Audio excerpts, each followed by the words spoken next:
Kochi പാലാരിവട്ടത്ത് trans വുമണിനെ ആക്രമിച്ച കേസിൽ 2 പേർ പിടിയിൽ. മട്ടാഞ്ചേരി സ്വദേശി ഫാസിൽ, പള്ളുരുത്തി സ്വദേശി മനാഫ് എന്നിവരാണ് പിടിയിലായത്. വിവരങ്ങളുമായി കൊച്ചിയിൽ നിന്ന് സഹിൻ ആന്റണിയുടെ. സഹിൻ, ഇന്നലെ പുലർച്ചെയോടെ നടന്ന സംഭവം, ഈ ട്രാൻസ് വുമണിനെ ഇരുമ്പ് വടികൊണ്ട് അടിക്കുകയും അസഭ്യം പറയുകയും ഒക്കെ ചെയ്തു എന്നാണ് ഇവർ പറഞ്ഞത്. ഒപ്പം തന്നെ അവരെ ഓടി രക്ഷപ്പെടുന്ന ദൃശ്യങ്ങളും ഒക്കെ നമ്മൾ കണ്ടതാണ്. ഇപ്പോൾ പിടിയിലായവർ ആരൊക്കെയാണ്? എന്താണ് പോലീസ് നടപടി?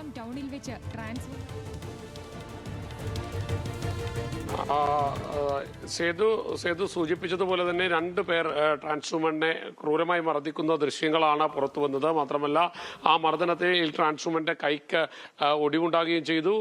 പലരും പോലീസ് കേസെടുത്തപ്പോഴും അത് ജാമ്യമില്ലാ വകുപ്പ് പ്രകാരം കേസെടുത്തില്ല എന്നുള്ളത് ട്രാൻസ് കമ്മ്യൂണിറ്റിയുടെ ഒരു പരാതിയായിരുന്നു. എന്തായാലും 2 പേർ ഇപ്പോൾ പിടിയിലായിട്ടുണ്ട്. മട്ടാഞ്ചേരി സ്വദേശി ഫാസിലും ഒപ്പം തന്നെ പള്ളുരുത്തി സ്വദേശി നജീബുമാണ് പിടിയിലായിരിക്കുന്നത്. ഈ 2 പേരും മാലിന്യം കളയുന്ന ലോറികളിലെ ഡ്രൈവർമാരാണ് എന്നുള്ളതാണ് മനസ്സിലാക്കാൻ കഴിയുന്നത്. ഈ 2 പേരും അല്പനേരം മുൻപാണ് പോലും പാലാരിവട്ടം പോലീസിന്റെ പിടിയിലായത്. ഇവർ പുലർച്ചെ ഈ വാഹനത്തിൽ മാലിന്യം തള്ളുന്ന വാഹനങ്ങളിൽ എത്തിച്ച് മാലിന്യം തള്ളുന്നതായിരുന്നു ഇവരുടെ തൊഴിലെന്നാണ് അറിയാൻ കഴിയുന്നത്. എന്തായാലും ഇവരെ പോലീസ് ചോദ്യം ചെയ്തുകൊണ്ടിരിക്കുകയാണ്. ഈ ട്രാൻസ് വുമൺ വന്ന് ഈ പ്രതികളെ ഇനി തിരിച്ചറിഞ്ഞ് പോലീസിനോട് ആ കാര്യം കൂടി പറയേണ്ടതുണ്ട്. സേതു.